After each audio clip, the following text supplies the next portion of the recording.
Welcome to Warren 2009 Fantasy Football, the show.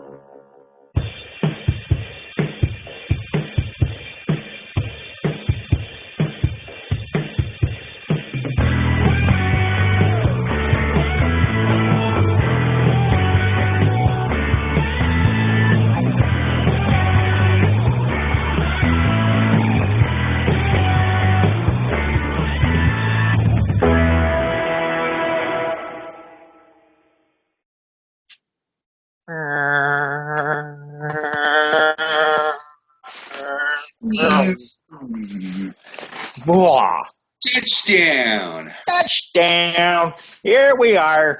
Hello, Lou. Oh, we're here, man. Oh, hey, Josh, back in the great state of Chicago. Here we are. So we got the great Soldier Fields right behind us. Right there. She is a beaut. She's a beaut. Obviously, this is live. We're right here. Right at sunset. Right at sunset. It's we have a very steady camera. We've got a great cinematographer. It's a great helicopter. It's a great, very steady man. Very steady pilot. Well, Lou, welcome back. At it, man. Warren 2009 Fantasy Football. The show. The show is sponsored. Go Sports Media. Go Sports Media. Go Sports Media. Coming at you live. With special correspondence, Dale. Bringing us Dale's Tales later. Yes, Dale's Tales. He's going to give us a nice breakdown of the post-draft. Post-draft. Speaking of. Woo. Yeah. Ooh, what a draft it was there. Still recovering. Quite possibly. Because there was a lot that happened last night, man. Last night we had the draft. I don't know when we're going to have this video up, but it was fun. We went out last night. We drafted last night. And we got home safely. Safety. So you want to talk about some of the highlights from the draft? Yeah. First off, as always, we got to start with a huge thank you. Thank you, Mr. Chet, for hosting. Certainly. Let's see. First highlight to go here. We had two shackles in the cage. Two cages with enough room. A condo in terms of cage. My gosh. The condo cage. A little bit of possible. Cage. Yeah, the collusion. Collusion cage. Man, I don't think that's going to happen again. Because that condo cage collusion led to the first ever live trade in terms of trade picks during the draft. No, pretty interesting for that one. All right. What other highlights do we have here? We had the unfortunate person, Mr. Chet. Thank you for hosting again. Thank you for hosting. But no tight end. No tight end. No. Ooh, no yellow on your board there, buddy. Ooh. Yeah, and then on the opposite side of the coin, Lou, you had two tight ends. Two? Whammy! Within the first six picks. I'm sorry. That was fantastic. That was bad judgment on that. Oh, man. But there we go. Two tight ends within the first six picks. Love it. I believe Mr. Kamish drafted no kicker or defense. Sticking it to us. The league. To us, yeah. I guess he was one who voted out the kickers and defense, at least based off his actions. What else do we have here? Anthony Richardson. Well, he went pretty late. According to his ADP, he just kept dropping and dropping. Great value. Goodness. Speaking of ADP, I believe Justin Tucker going in the 11th round. 11th round. Wow. First kicker off the board, 11th round. You know, I have seen him go in single single digits before, but no, this time snake eyes. Nick, I like it. And a couple of am I missing any? Was that some of the big ones there? two peppers were eaten. Oh yes. Two peppers. Two I peppers. lost 49er receiver bet to Mr. Ravi. I had said Debo would finish as a higher receiver. He said Brandon Ayuk would. Brandon Ayuk stole it in the last couple of weeks, so of course I had to eat a pepper. And then Matt had to join from afar. Oh, from afar, just a couple 100 miles away. Actually, Just a no, few, that's few not 100. thousand huge tracts of land separated us from. It felt like thousands of miles. Actually, Can't believe you couldn't do it. we can see Matt's apartment. It's right here. Oh, there he is. Oh, see. Yes, he is now part of the video. Here you are, Matt. Thanks for joining us. Let's pick an accent for the show. Jolly good, jolly good. But it was a lot of fun. A lot of fun here. We had a lot of actually good drafts. One of the things I did is I went to a website and I punched in our draft code or our league code, and they gave us some rankings here throughout the video. I'm going to have some of those stats either up here, over there, down there. They're just going to pop up. Have some fun. Take a look at them. See if you like them. And eat it and weep. Okay. But moving forward, because it's post-draft, we got Tales from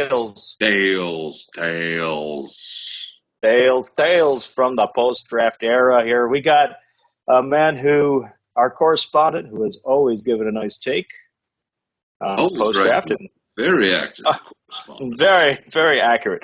We didn't have the faces this time for him to give us his take on who would be the top and who would be the bottom. But we got a nice breakdown here, and we'll start it off. Louis, would you mind starting off our Dale's Tales? I certainly will.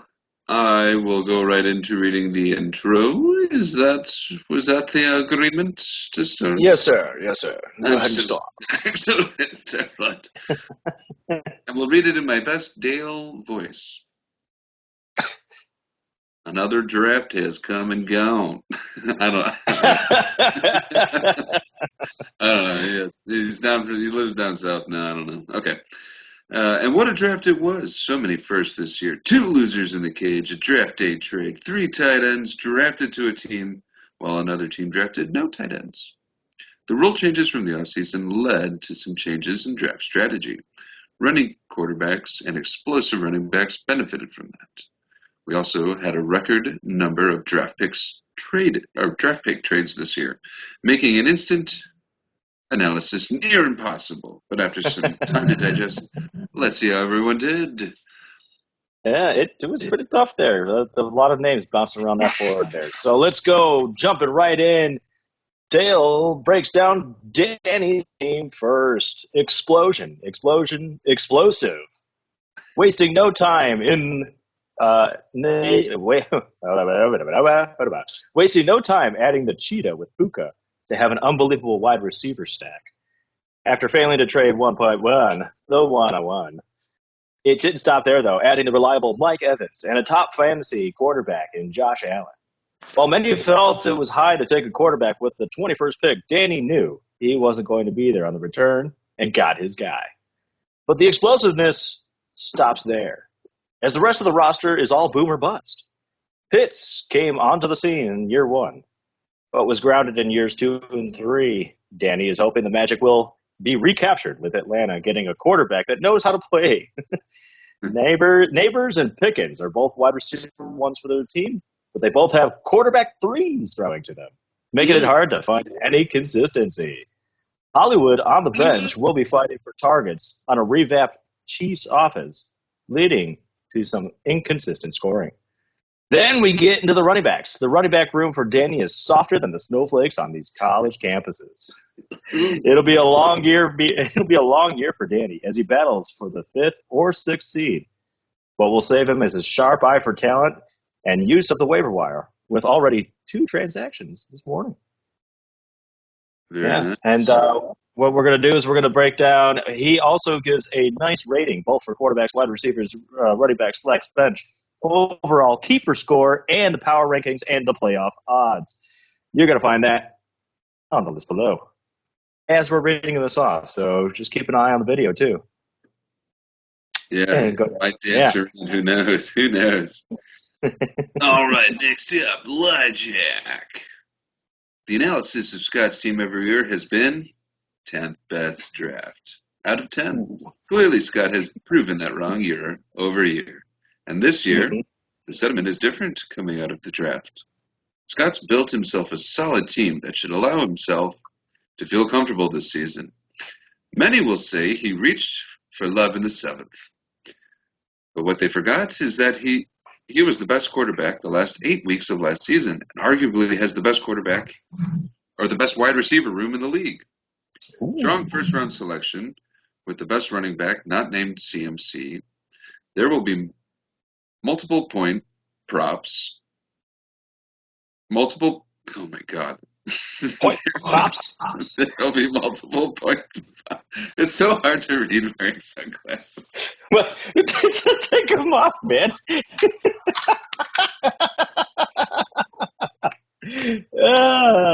I know we are looking at the sunset right now. It's probably bright, but you got to take it off. It's so beautiful. It's so beautiful. So beautiful. There will be multiple point props in the future. Robinson and the pairing with Mixon is a strong 1-2 punch. From there, the roster is really filled out with a lot of consistency. A bunch of players in dynamic offenses that will score frequently, but the explosive games are going to be few and far between. Being able to grab Hawk will pay dividends in the playoff push, and even as a 13th round keeper next year. Or we'll be able to trade him for some playoff depth or future draft capital. The floor is high, but the ceiling is low, setting Scott up for a solid season and a projected top 5 finish. Ooh, top 5 Power finish. rankings.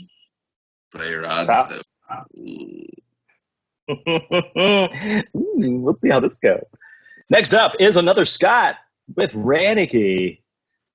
And he says, here comes Dale's take. With a running back being kept, Scott came out adding some dynamic receivers, adding 2 top 20 wide receivers from last year with his top 2 picks. Should provide a stable scoring output for the receiver position, with the expectation being over 30 points a week.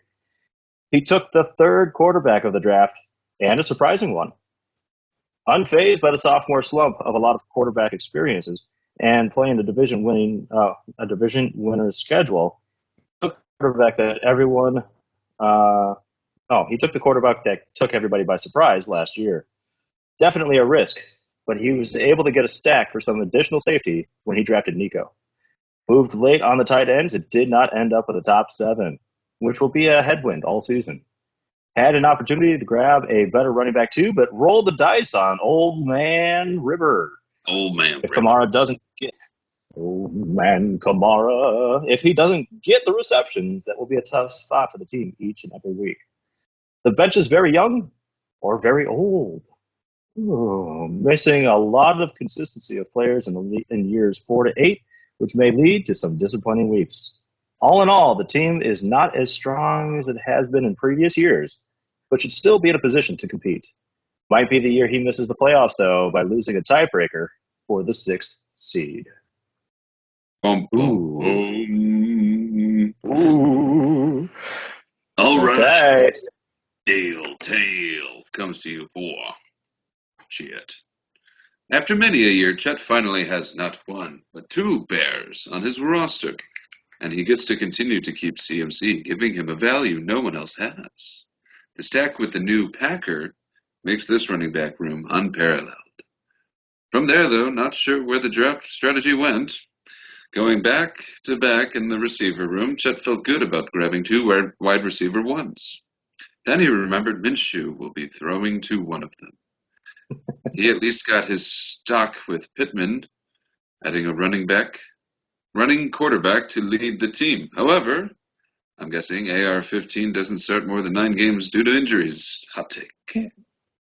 Solid trio at the flex of wide receiver 2s and a running back that can catch the ball out of the backfield will help his scoring. But he was the second to last to take a quarterback and never drafted a tight end. He had multiple opportunities to add more consistent quarterbacks than his favorite tight end, but never pulled the trigger. Taking two guys from the Panthers is extremely dicey, and at least one will be dropped by the end of the season. We may have seen the peak for Chet as the championship from 2022 season feels very distant now, and the franchise is trending in the wrong direction, as the team is a prime candidate to miss the playoffs. Ooh. Yeah. With that many Panthers, you might miss the playoffs.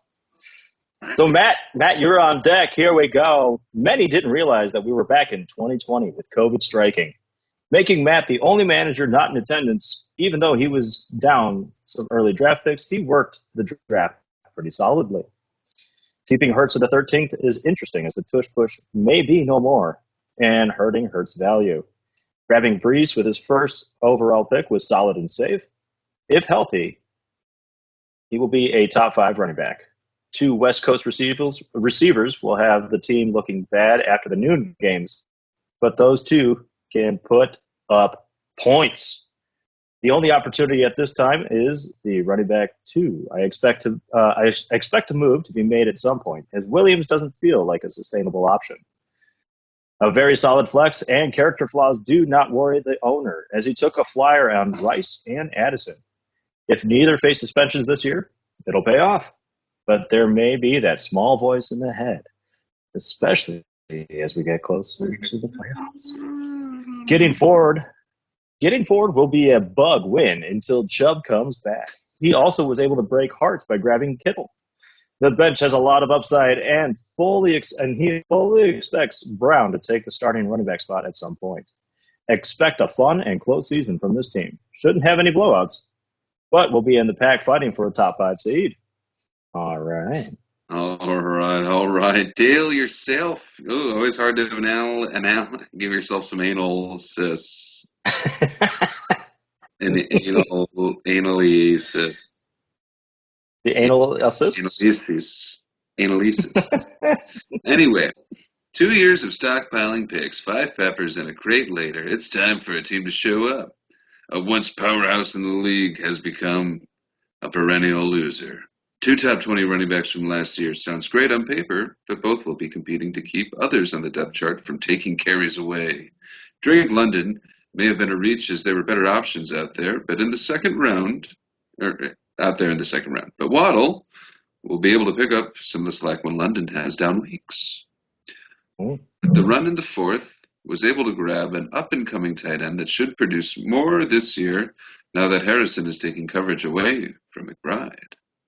Playoffs are a must for this team this year, and it all falls on Joe's shoulders. If healthy, this team is deep and dangerous. If he gets hurt and Tua does as well, the playoffs will be a distant memory. But with the names on this team, expect some trades this year. Not for draft picks, though, but for players to fill any holes. Draft picks will be involved. Come on. Get some holes filled. Anything short of playoffs is a failure and deserves a harsher punishment.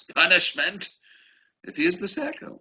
If Dale is the Sacco, we should punish him harder. He wants it harder. Harder punishment. So 2 peppers. Got it. Which is funny. Yeah, he's right. Either Dale is up top really contending for that championship, or he's in the Sacco tournament each and every time. Good. All right, moving on. We're moving to the previous champion here, the most recent champion, Robbie.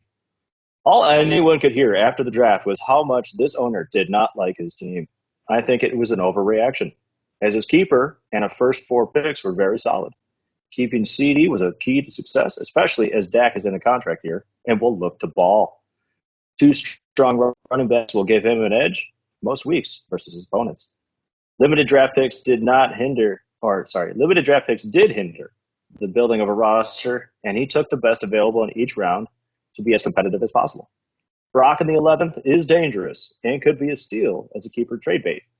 JSN should be better this year with an offense coordinator that just wants to air it out. Kyler should have a big year if he could stay healthy. Averaging almost 20 points a game will make him a top 7 quarterback at the end of the year. I expect a lot of free agents and trades from this manager as he fights to make the playoffs. The team has potential, but depth is the biggest issue. The trades last year paid off with leaving the draft with the trophy, but he is feeling it this morning and in his roster. We'll be I hit a button. We'll be close. We'll be close to making the playoffs, but the lack of depth keeps him out as is. Ooh. All right, Josh, you're up next. Josh played the draft well, was patient, and took what the draft gave him. It all started with his keeper, enabling him to go get 2 top wide receivers. It's crazy to think Maserati Marv is already a top receiver, but the kid is a stud. It comes from wide receiver U. Scoring wide receiver 1 and wide receiver 2, he focused on running back 2 and tight end next. To have the strongest core, Sam Laporta was a steal in the 4th. Unlike the other manager that was patient for their QB, he grabbed Dak, who will ball out. Contract year, expect big numbers. By waiting to take him in the 10th, he was able to build up his depth with solid players. And if it didn't work out, Purdy will be a pretty solid backup. There is some boom or bust within the flex, but the core will carry him to a playoff appearance. Jameson Williams, also gas, some big upside. Small typo. Zach Moss will be a good option for he reads whatever's on the prompter. He'll read it. If you put it on there, he'll read it. Zach Moss will be a good option for the bye weeks, unless he loses his starting role. The team should make the playoffs, should be a top 4 team, and has a real chance to have the trophy at the end of the year. Oh, I'm Ron Burgundy. All right. Moving to Louis, the third manager that has a great stack at running back is probably smiling this morning. Working Saquon and ETN is solid and will end up being a top 4 team for the running back position by the end of the year. When Kelsey was taken, the room smiled that Mark Andrews was going elsewhere, but everyone was shocked when he grabbed him in the 6th round to play in the flex. It's tough to rival the consistency he will get from these two. Around that, the wide receiver has to be the big concern. Diggs is on his 3rd team in 6 years and has eclipsed the 30-year-old mark. He is joining an offense. Turning 30. He is joining an offense that did well last year, and if he could put his ego aside, he should have a good year too. 2 rookie wide receivers are dicey, especially Rome this year, as he may fall victim to the bets like JSN did in Seattle. He was able to work some solid depth and got Lamar as his quarterback. By not taking a second, he is one of 5 teams to get his kicker and defense and will not need to make any drops on his bench. All in all, the team should contend weekly. Will be a tough team for all the beat, as the points will be tough to overmatch. I do not expect him to fall below 100 points at all, at any point, any week this season. Ooh.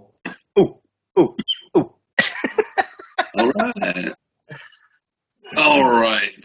Rounding it off, we got Eric, the other manager from the crate, had a solid draft. The focus you can get in there is unmatched. Even gave him a chance to initiate a trade. But Justin Jefferson as his keeper will continue to be a spoil.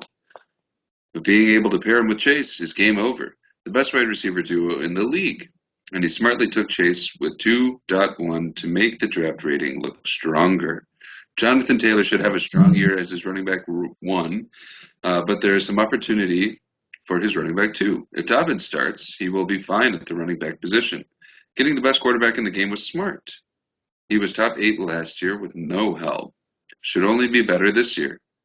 And the trade to get Dalton gives him a top 6 tight end. The flex and depth is a little soft at this time, but once Brooks comes off the pup, this team will be strong. Jermaine Burton can be a dangerous keeper in the future. He must avoid going 0-4 through the first 4 weeks, or a playoff spot will be out of reach. Chase sitting out may be a nail in the coffin. Ooh, it's true. And I heard whispers. Earlier this week they said, "Oh no, Chase is going to play week 1," and then today it's like, I don't know about that. Oh, you got to avoid going 0-4. Although you did do it the last 2 years and had very widely different outcomes from that. With that, another draft analysis is done. Should be a fun year, and looking forward to seeing how it plays out. Thank you, Dale, Signing for out. the analysis. Yes, thank you, Dale. Thank you. Always very much appreciated. And All we right. look forward to hearing from you again a little bit more this season. And Thanks, sir. yes. Thank you. So let's talk some changes since the season is upon us. We're less than a week away. We've got some new changes that, we all know them, but let's just recap. Let's recap right now. All right, quick reminder here. So, quarterbacks, no negative points for getting sacked. Get sacked all you want, but we will -3 you for an interception. Ooh, it's going to hurt. It's going to hurt. Make sure you choose your quarterbacks wisely. And let's see here. The bonus points for the running backs going over 40 yards a carry, that will be fantastic. I am excited to see who benefits from that. All right, and kickers, here to stay. Defenses, here to stay. All right, plus $10 going out to the person who scores the most weekly.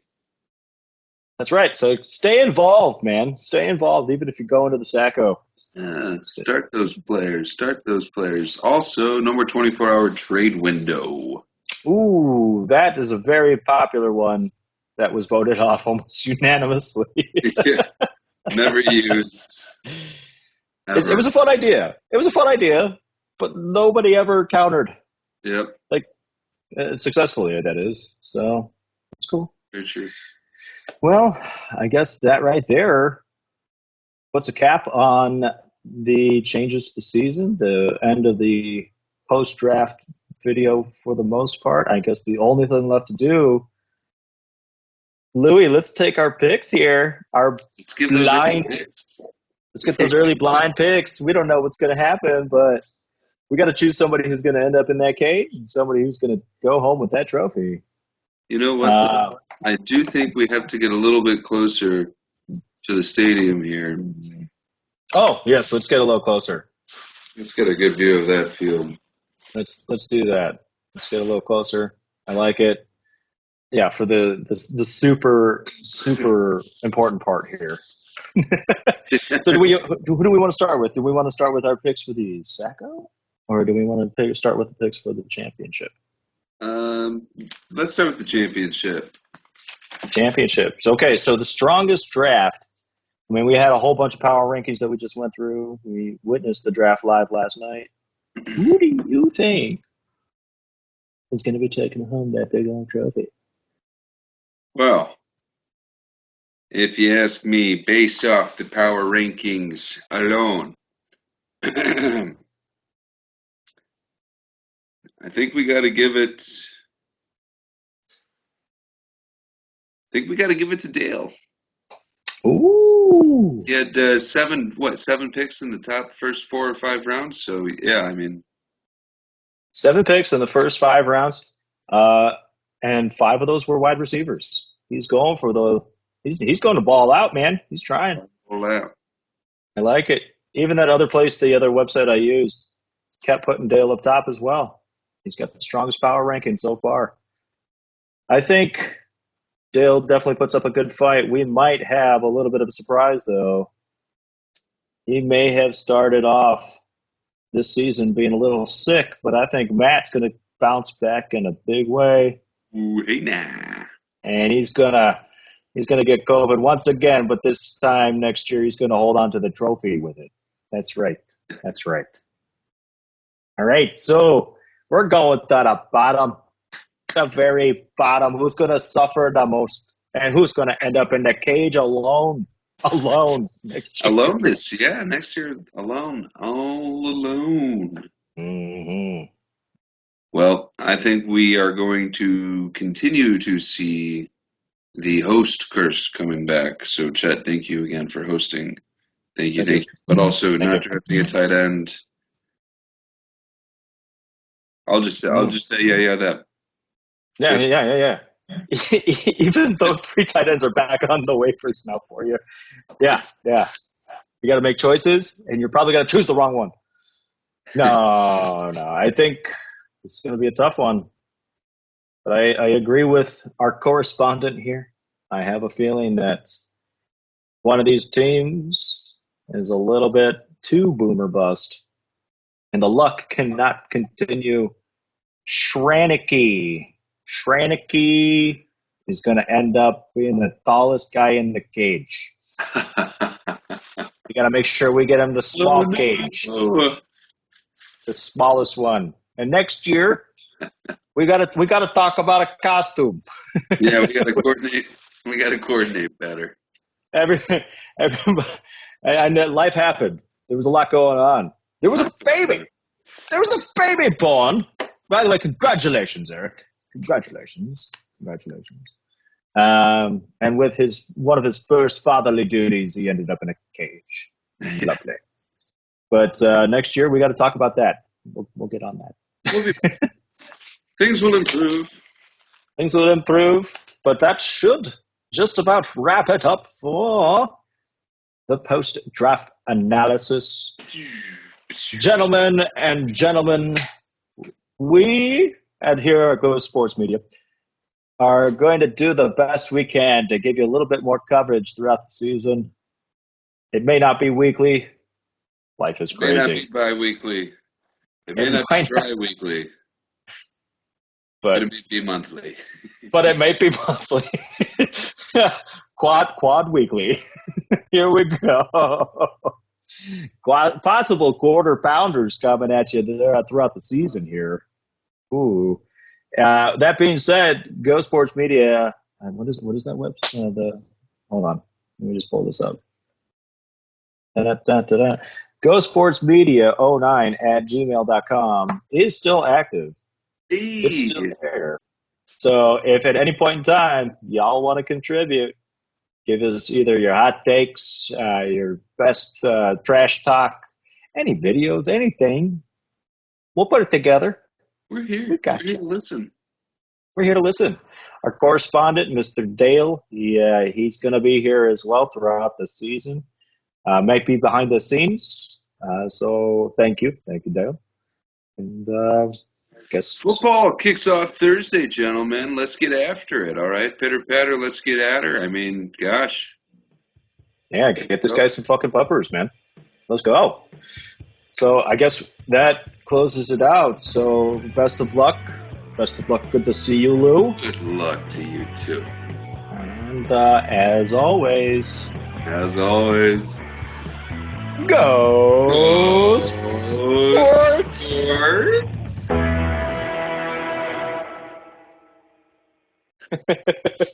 All right, you ready?